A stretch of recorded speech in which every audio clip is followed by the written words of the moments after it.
വലിയ തോതിൽ മണ്ണിടിച്ചിലുണ്ടായ ഇടുക്കി മൂന്നാർ ദേവികുളം റോഡിൽ ഗതാഗതം പുനഃസ്ഥാപിക്കുന്നതിനുള്ള ശ്രമം ആരംഭിച്ചു. വൻതോതിൽ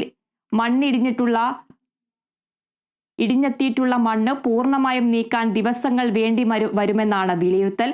ഭാഗികമായി ഗതാഗതം പുനഃസ്ഥാപിക്കാനുള്ള നടപടികൾ സ്വീകരിക്കുമെന്നും ദേശീയപാത അധികൃതർ പറഞ്ഞു.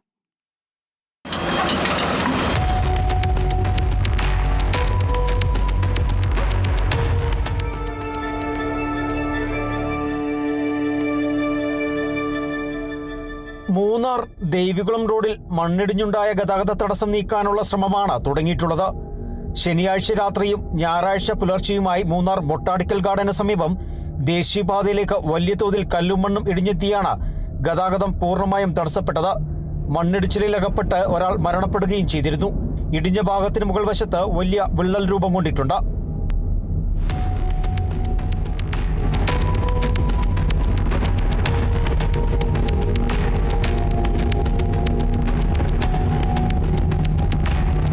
മഴ ശക്തി പ്രാപിച്ചാൽ ഇതുമിടിഞ്ഞ് റോഡിലേക്ക് നിലംപതിക്കാവുന്ന സാഹചര്യം ഏറെയാണ്.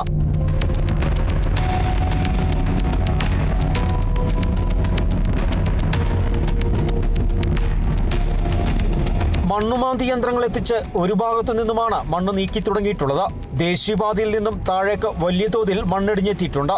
വൻതോതിൽ ഇടിഞ്ഞെത്തിയിട്ടുള്ള മണ്ണ് പൂർണ്ണമായി നീക്കാൻ ദിവസങ്ങൾ വേണ്ടിവരുമെന്നാണ് വിലയിരുത്തൽ.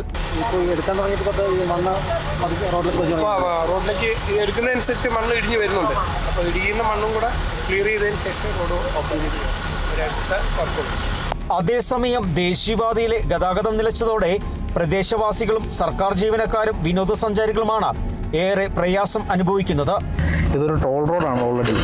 അപ്പോൾ നിരവധി വിനോദസഞ്ചാരികൾ വരുന്ന റോഡാണിത്.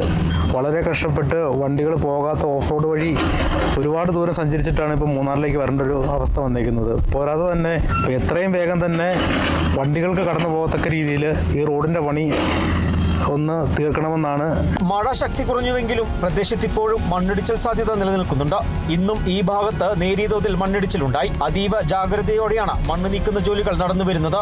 നാളെ ജിയോളജിക്കൽ വകുപ്പടക്കമുള്ള ഉദ്യോഗസ്ഥർ സ്ഥലം സന്ദർശിക്കും.